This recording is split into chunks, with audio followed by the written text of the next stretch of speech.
El rugido de los motores sacude la atmósfera. El cielo es gris, espeso, como si estuviera ahogándose en su propio humo. Explosiones a lo lejos. Trazadoras cruzan el aire como látigos de fuego. A 1000 metros sobre el mar, dos mundos están a punto de chocar, y uno no sobrevivirá.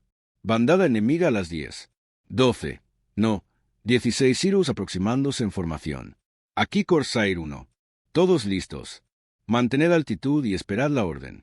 Vamos a hacerlos bailar. Era el 24 de octubre de 1944. El cielo sobre el Golfo de Leyte no era cielo. Era una jaula.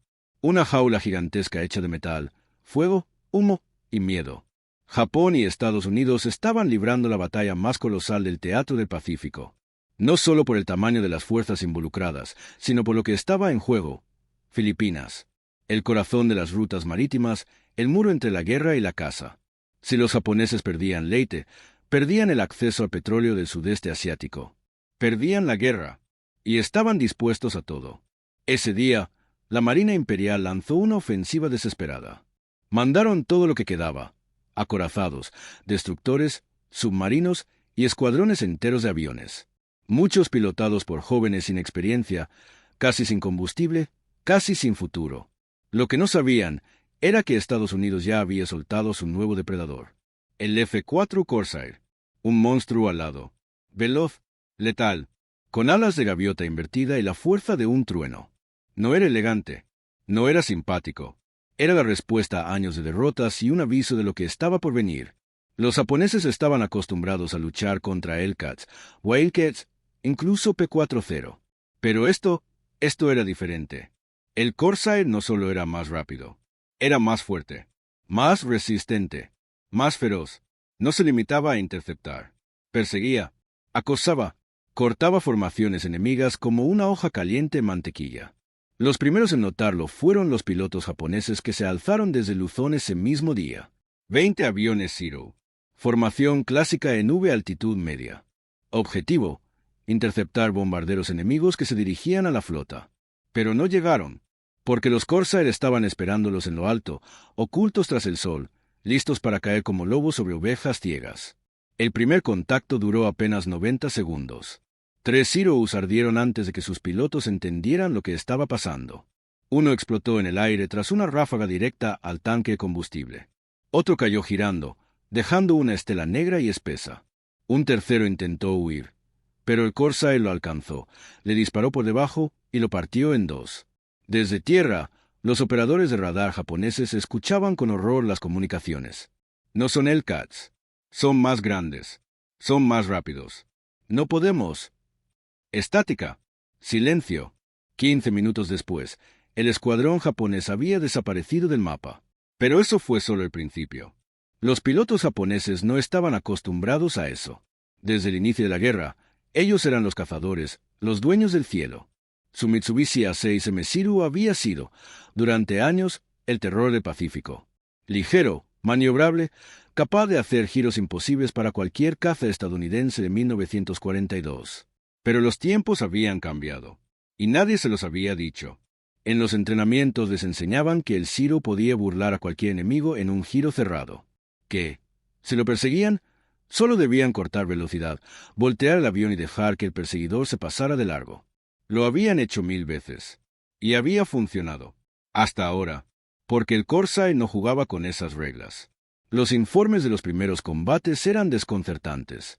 Los pilotos intentaban sus clásicas maniobras evasivas, y el Corsair no solo las seguía, sino que las anticipaba, como si supiera exactamente lo que iban a hacer. Giré a la izquierda, luego caí en picada y volví a girar. Pensé que lo había perdido, hasta que vi sus ráfagas cruzar por delante. Me estaba esperando. Esa fue la declaración de un piloto japonés capturado días después. Lo habían encontrado flotando en una balsa, después de ser derribado. Estaba temblando, no del frío, del susto, porque cuando un avión enemigo te supera en velocidad, lo entiendes. Cuando te supera en armamento, lo respetas. Pero cuando te supera en maniobras, te asusta. Y eso fue lo que comenzó a pasar en el Golfo de Leyte. El miedo se propagó como una epidemia silenciosa. En el aire, entre escuadrones, entre oficiales. Nadie lo admitía en voz alta, pero todos lo sabían. El Corsair era diferente. El Corsair no daba tregua. Y lo peor era que parecía indestructible. Muchos regresaban a sus portaaviones con impactos por todo el fuselaje, alas perforadas, vidrios rotos, y aún así aterrizaban sin problema. Había pilotos que decían que el Corsair podía recibir una bomba y seguir volando. Era exageración, claro, pero cuando el enemigo te cree inmortal, ya ganaste la mitad de la batalla. Las cifras empezaron a mostrar la verdad. Por cada Corsair perdido, los japoneses perdían entre 10 y 12 aviones. Y eso, sin contar los que simplemente desaparecían sin dejar rastro. Los comandantes navales nipones empezaron a limitar las misiones de sus cazas a lo estrictamente necesario. Evitaban el combate directo. Sí, el imperio japonés empezó a evitar pelear en el aire, y eso era una señal de que el final estaba cerca. Pero lo más dramático aún estaba por llegar. Porque el 25 de octubre, al día siguiente del primer gran encuentro, los japoneses lanzaron su carta final. Una ofensiva aérea masiva con más de 200 aparatos.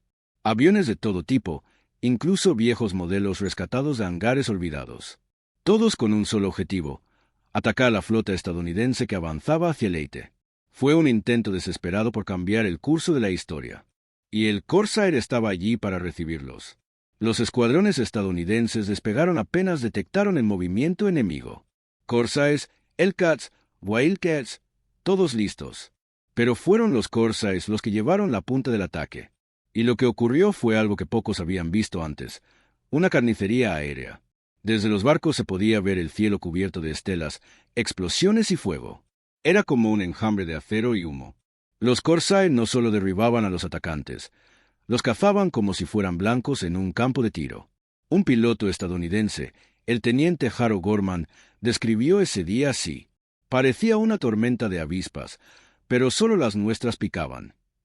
En apenas una hora, casi la mitad de los aviones japoneses fueron destruidos. Muchos ni siquiera lograron acercarse a los barcos. Otros, viendo lo que pasaba, simplemente giraron en el aire y huyeron. Y ahí fue cuando ocurrió algo que quedaría grabado en la historia de la guerra aérea. Un escuadrón japonés completo, al ver la nube de Corsairs que se aproximaba desde el oeste, rompió formación sin recibir fuego. No dispararon. No intentaron pelear. Se dispersaron en todas direcciones, como si fueran aves asustadas. Uno incluso se lanzó al mar sin daño alguno, como si el piloto hubiera decidido que era mejor ahogarse que enfrentarlos. Y en las grabaciones de radio, una frase se repetiría en japonés una y otra vez: Kuroi Kai, Kuroi Kai. Los fantasmas negros. Así empezaron a llamarlos. No eran enemigos, no eran aviones, eran espectros, demonios. Ellos creían que el Corsair no era humano, y tal vez tenían razón. El 25 de octubre amaneció con un cielo cubierto. En el horizonte, nubes densas tapaban el sol, como si el cielo mismo supiera lo que estaba por suceder. Para muchos, ese sería el día más sangriento de toda la campaña aérea en Filipinas. Para otros, sería el día en que la moral del imperio japonés se rompería en 1000 pedazos en el aire. Esa mañana, la Marina Imperial japonesa lanzó su ataque más ambicioso desde Midwa. El plan era simple: lanzar una gigantesca oleada de aviones desde sus bases en Luzón, atacar la flota estadounidense desde todos los ángulos posibles y abrir un hueco para que sus destructores y acorazados pudieran acercarse. Era una jugada desesperada, y lo sabían. Despegaron más de 200 aviones. Muchos eran Zeros, otros eran Ki-43 Hayabusa, algunos incluso eran aviones torpederos viejos, apenas funcionales. Lo que compartían todos era la escasez de combustible y la urgencia. Algunos pilotos ni siquiera sabían a qué barco atacar. Simplemente despegaron con órdenes vagas y esperanzas aún más difusas. Al mismo tiempo, en los portaaviones estadounidenses, las cubiertas eran un hervidero de actividad. En cuestión de minutos, se lanzaron al aire decenas de Corsairs. El cielo se llenó de siluetas oscuras ascendiendo rápidamente hacia la amenaza invisible. Y entonces colisionaron. Lo que siguió fue una de las batallas aéreas más desiguales de toda la Segunda Guerra Mundial. Los Corsair, al tener mejor altitud, iniciaron el ataque con ventaja. Desde arriba, cayeron como martillos sobre las formaciones japonesas. Ráfagas cruzadas, fuego antiaéreo, explosiones en cadena. El aire era una licuadora de metal. En cuestión de minutos, los primeros 50 aviones enemigos estaban completamente desorganizados. Algunos ni siquiera pudieron reaccionar. El caos se apoderó del cielo. Nos atacan por todos lados. Gritaba un piloto japonés por radio. «No los veo, no los veo». Respondía otro. «Son demasiados, nos están rodeando». La mayoría de los escuadrones nipones perdió cohesión. El comandante del grupo intentaba ordenar una retirada parcial para reagruparse, pero las radios estaban colapsadas. Nadie escuchaba. Nadie obedecía. Desde el mar, los observadores en los barcos estadounidenses vieron lo impensable. Escuadrones enteros de cazas japoneses rompiendo formación y huyendo sin haber disparado un solo proyectil. Algunos se elevaban, otros descendían, otros viraban hacia el oeste. El orden se disolvió como papel en agua. Y fue entonces cuando se oyó, por primera vez, una palabra que se repetiría durante el resto de la campaña. Kuroi Kai. En japonés, fantasmas negros. Ese era el apodo que empezaron a usar en las radios para referirse a los Corsair. No los veían venir. No sabían cuántos eran. Pero cuando uno aparecía, sabían que algo iba a caer. Varios pilotos japoneses entraron en pánico real. No estamos hablando de miedo común. Estamos hablando de auténtico pánico, desorientación, alucinaciones, abandono de misión. Uno incluso lanzó su bomba antes de llegar al objetivo, simplemente por miedo a estallar si era alcanzado. Otro se estrelló deliberadamente en el mar sin haber sido tocado, según informes de sus compañeros. Para el mediodía, casi la mitad de los aparatos enviados por Japón habían sido derribados o destruidos. Y apenas una docena había logrado alcanzar posiciones estadounidenses, sin causar daño significativo.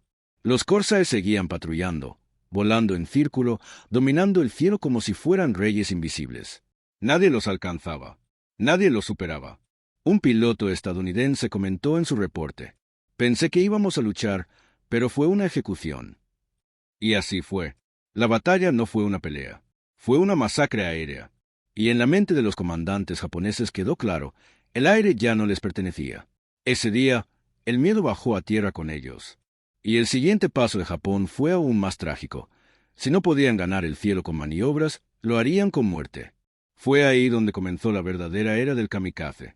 Cuando los sobrevivientes japoneses regresaron a sus bases, los pocos que lograron hacerlo, lo hicieron en silencio. Algunos aviones llegaron sin ruedas, sin flaps, con agujeros del tamaño de un plato en el fuselaje. Otros aterrizaron en campos de ROF porque ya no tenían combustible para alcanzar una pista. Y otros simplemente no volvieron jamás. El alto mando japonés quedó en shock. Lo que se suponía que sería una ofensiva masiva, una victoria suicida, terminó en una humillación sin precedentes.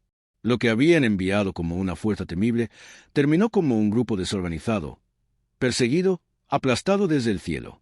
Los Corsairs no solo derribaron aviones, derribaron la moral. Japón entendió algo brutal: ya no controlaba el aire. No podía defender sus barcos. No podía proteger sus islas. Ni siquiera podía garantizar que un piloto recién entrenado sobreviviera a su primera misión. Y por eso, en los días siguientes, los japoneses cambiaron su estrategia de forma radical. Fue en Leyte donde nació oficialmente la figura del kamikaze. No porque fuera parte del plan desde el principio, sino porque ya no había más opciones. Cuando el cielo ya no puede ser tuyo, lo único que te queda es convertirte en una bomba. El 25 de octubre, por la tarde, apenas unas horas después del desastre aéreo, un joven piloto llamado Yuki Oseki despegó de su base en Luzón. No llevaba paracaídas. No llevaba equipo de rescate. Sabía exactamente lo que iba a hacer. Su objetivo era el portaaviones USCT. Lo encontró, lo impactó y lo hundió. Fue el primer ataque kamikaze exitoso de toda la guerra. Y sí, fue una tragedia. Pero también fue el reflejo de un imperio acorralado, obligado a lanzar a sus hijos como proyectiles humanos porque ya no podía luchar de otra forma. No por valentía, no por gloria, por desesperación. Y todo eso, en gran parte, se originó en los cielos sangrientos del Golfo de Leyte, donde el Corsair rompió el equilibrio del combate aéreo. Ahora bien, ¿qué hacía al F-4 Corsair tan devastador? Más allá de su armamento, más allá de su velocidad, estaba su versatilidad. Pocas aeronaves podían actuar como caza, bombardero y escolta al mismo tiempo. El Corsair sí. Podía atacar barcos con cohetes, destruir columnas terrestres con bombas, defender escuadrones de bombarderos y, al mismo tiempo, derribar cazas enemigos en duelos cerrados. Y lo hacía con estilo. El Corsair no solo fue temido por los japoneses, fue venerado por sus propios pilotos. Algunos lo comparaban con un animal mitológico. Otros lo apodaban el azote del Pacífico. Muchos marines aseguraban que, al escuchar su motor desde tierra, sentían alivio. Era como escuchar a un viejo amigo llegar a salvarte, decía uno de ellos. Algunos datos curiosos. En ciertas misiones, un solo Corsair podía abatir hasta 5 enemigos en menos de 20 minutos. Su diseño de alas invertidas no era estético.